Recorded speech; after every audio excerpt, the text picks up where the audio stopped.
porque Caín mató a Abel. ¿Y con quién se casó?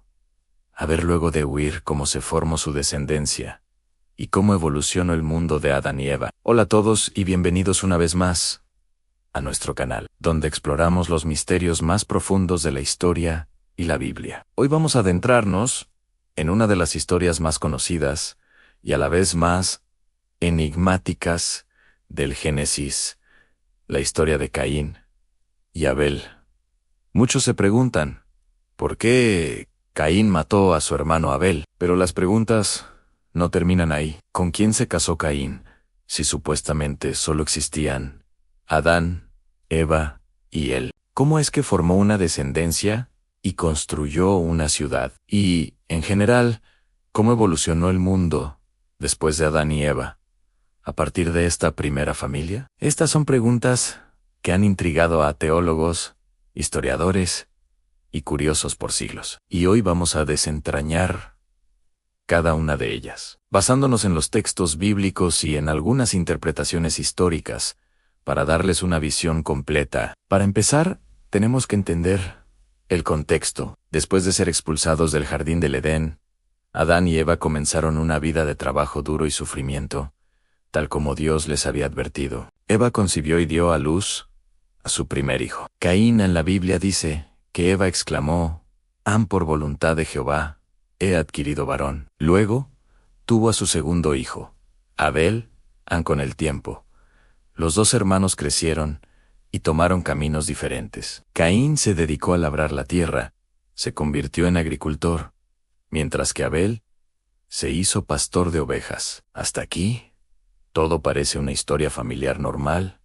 Dos hermanos con diferentes profesiones. El conflicto surge cuando ambos deciden presentar una ofrenda a Dios. Caín, como agricultor, trajo frutos de la tierra. Abel, como pastor, ofreció los primogénitos de sus ovejas, lo mejor y más gordo de su rebaño. Y aquí es donde las cosas se complican. El Génesis nos cuenta que miró Jehová con agrado a Abel y a su ofrenda, pero no miró con agrado a Caín y a la ofrenda suya. El texto no nos da una razón explícita y detallada de por qué Dios prefirió la ofrenda de Abel sobre la de Caín, y esto ha generado muchísimas teorías a lo largo de los siglos. Una de las interpretaciones más comunes es que no se trataba tanto del tipo de ofrenda, sino de la actitud del corazón con la que fue presentada. El libro de Hebreos en el Nuevo Testamento nos da una pista cuando dice: «Por la fe,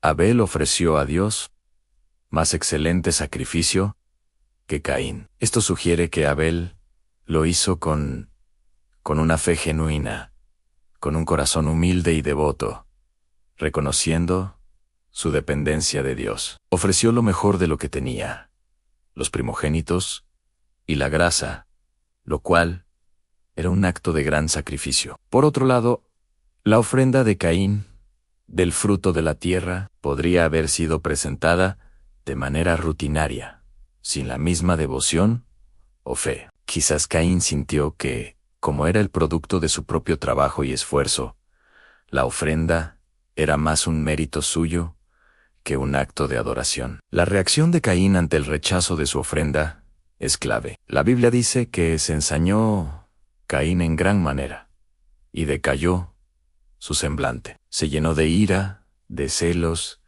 y de resentimiento hacia su hermano. Dios, al ver esto, se acerca a Caín y le habla. Le pregunta por qué está tan enojado y le advierte: «Si bien hicieres, no serás enaltecido. Y si no hicieres bien, el pecado está a la puerta. Con todo esto, a ti será su deseo, y tú te enseñorearás de él». Básicamente, Dios le estaba dando una oportunidad de recapacitar, de controlar sus malos sentimientos y de hacer lo correcto. Le advierte que el pecado está acechando, como una bestia lista para devorarlo, pero que él, Caín, tiene el poder de dominarlo. Pero Caín no escuchó. La envidia y el rencor eran demasiado fuertes. El texto continúa diciendo que Caín invitó a Abel a salir al campo, y una vez que estuvieron solos, se levantó Caín contra su hermano Abel y lo mató. Este fue el primer asesinato de la historia humana, un acto terrible nacido de los celos y la incapacidad de manejar el rechazo y la frustración. Así que, en resumen, Caín mató a Abel porque su corazón se llenó de envidia al ver que la ofrenda de su hermano fue aceptada y la suya no. Y en lugar de corregir su actitud, como Dios le aconsejó, dejó que el pecado lo dominara y lo llevó a cometer ese acto atroz. Ahora pasemos a la segunda gran pregunta, que todos se hacen en sí. En la tierra solo estaban Adán, Eva y Caín. ¿Con quién se casó Caín? Esta es una de las aparentes contradicciones de la Biblia que más confunde a la gente. Después de matar a Abel, Dios confronta a Caín y lo maldice. Le dice que será un errante y un extranjero en la tierra. Caín se lamenta de su castigo, diciendo que es demasiado grande para soportarlo, y que cualquiera que lo encuentre, lo matará. Entonces, Dios le pone una marca a Caín para protegerlo. Y luego, el Génesis dice algo muy interesante. Tan salió, pues, Caín de delante de Jehová, y habitó en tierra de Nod, al oriente de Edén. Y conoció Caín a su mujer, la cual concibió y dio a luz a Enoc, y edificó una ciudad, y llamó el nombre de la ciudad el nombre de su hijo, Enoc. Aquí está el meollo del asunto. El texto de repente menciona a su mujer y la construcción de una ciudad, lo que implica que había más gente en el mundo. ¿De dónde salió esta gente? La respuesta más lógica, y la que la mayoría de los teólogos y estudiosos bíblicos aceptan, es que Adán y Eva tuvieron muchos más hijos e hijas, además de Caín y Abel. El Génesis es un libro que resume grandes periodos de tiempo en muy pocos versículos. No es una crónica detallada, día por día, de la vida de Adán y Eva. De hecho, más adelante, en Génesis 5, se nos dice Ineevi. Fueron los días de Adán después que engendró a Set, 800 años, y engendró hijos e hijas. Así que, durante los cientos de años que Adán y Eva vivieron, tuvieron una descendencia numerosa. Por lo tanto, la mujer con la que Caín se casó fue, con toda probabilidad, una de sus hermanas o sobrinas. En esa etapa inicial de la humanidad, el matrimonio entre parientes cercanos era una necesidad para poblar la tierra. La ley que prohibía estas uniones, la ley mosaica, fue entregada a Moisés muchos siglos después, cuando la población mundial ya era grande, y los riesgos genéticos de la endogamia se habían vuelto un problema. En el principio, el acervo genético de Adán y Eva era perfecto, creado por Dios, por lo que no existían los defectos genéticos que hoy hacen peligrosas esas uniones. Caín se casó con una pariente cercana, y juntos comenzaron a formar su propia línea de descendencia. Esto nos lleva a la tercera parte de nuestra exploración. ¿Cómo se formó la descendencia de Caín? ¿Y cómo evolucionó el mundo a partir de ahí? Después de casarse, Caín tuvo un hijo llamado Jochen. Y no solo eso, sino que fundó una ciudad a la que llamó Jochen.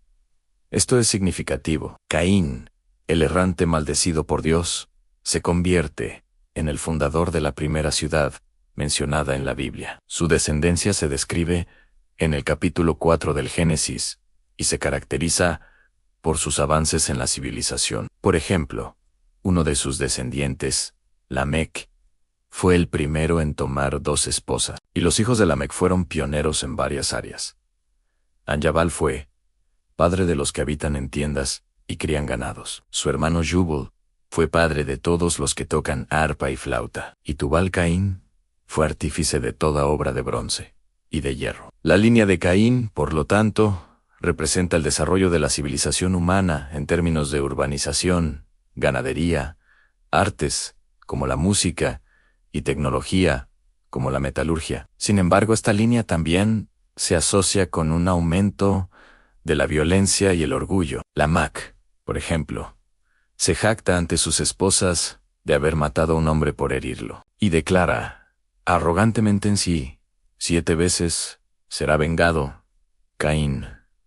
Lamec, en verdad, 70 veces 7 lo será. Esto muestra una escalada de la violencia y un alejamiento de Dios. La civilización de Caín prosperó materialmente, pero espiritualmente se corrompió. Mientras tanto, ¿qué pasó con el resto del mundo de Adán y Eva? Después de la muerte de Abel y la partida de Caín, Eva dio a luz a otro hijo. Ella lo llamó Set, diciendo: Dios me ha sustituido otro hijo en lugar de Abel, a quien mató Caín. Set es presentado como el reemplazo justo de Abel en su línea de descendencia, descrita en el capítulo 5 del Génesis. Es muy diferente a la de Caína. En lugar de enfocarse en logros materiales y ciudades, el texto se centra en la longevidad de cada patriarca y en su relación con Dios. La frase clave asociada a la línea de Set es: entonces los hombres comenzaron a invocar el nombre de Jehová. Así, desde el principio, la Biblia nos presenta dos caminos para la humanidad. Por un lado, la descendencia de Caín, que representa una civilización centrada en el hombre, en el progreso material, pero también en la violencia y el orgullo. Por otro lado, la descendencia de Set, que representa una línea de fe, de personas que buscaron a Dios y mantuvieron una relación con Él. El mundo de Adán y Eva evolucionó en estas dos direcciones opuestas. Estas dos semillas crecieron y se multiplicaron, poblando la tierra. Con el tiempo, estas dos líneas comenzaron a mezclarse. Génesis 6 nos cuenta que los hijos de Dios, interpretados comúnmente como los descendientes de Set, vieron que las hijas de los hombres, interpretadas como las descendientes de Caín, eran hermosas, y tomaron para sí mujeres de entre ellas. Esta mezcla llevó a una corrupción generalizada en la tierra. La maldad de los hombres fue mucha, y todo designio de los pensamientos del corazón de ellos era de continuo solamente el mal. Esta corrupción fue tan grande que la Biblia dice que se arrepintió Jehová de haber hecho hombre en la tierra, y le dolió en su corazón. Esta situación de maldad universal es lo que finalmente conduce a la decisión de Dios de enviar el diluvio para limpiar la tierra. De toda la humanidad, solo Noé, un descendiente de Set, halló gracia ante los ojos de Jehová. Así que, la evolución del mundo de Adán y Eva fue una historia de crecimiento poblacional, desarrollo de la civilización, pero también una trágica espiral descendente hacia la corrupción y la violencia, que culminó en el juicio del diluvio. En conclusión, la historia de Caín y Abel es mucho más que un simple relato de un asesinato familiar. Nos muestra las terribles consecuencias de la envidia y el pecado no controlado. Nos responde a la pregunta de ¿con quién se casó Caín?, explicándonos que Adán y Eva tuvieron muchos otros hijos e hijas, haciendo posible la continuación de la raza humana. Y, lo más importante, establece el escenario para toda la historia bíblica posterior, presentando dos linajes: en uno que se aleja de Dios en busca de su propia gloria, y otro que busca invocar su nombre. Esta dualidad, esta lucha entre el bien y el mal, entre la fe y la rebelión, es el tema central que recorre toda la Biblia, desde el Génesis hasta el Apocalipsis. Es el legado del mundo que comenzó con Adán y Eva, un mundo que evolucionó a través de la descendencia de Caín y Set, y que sigue reflejando esa misma lucha en nuestros días.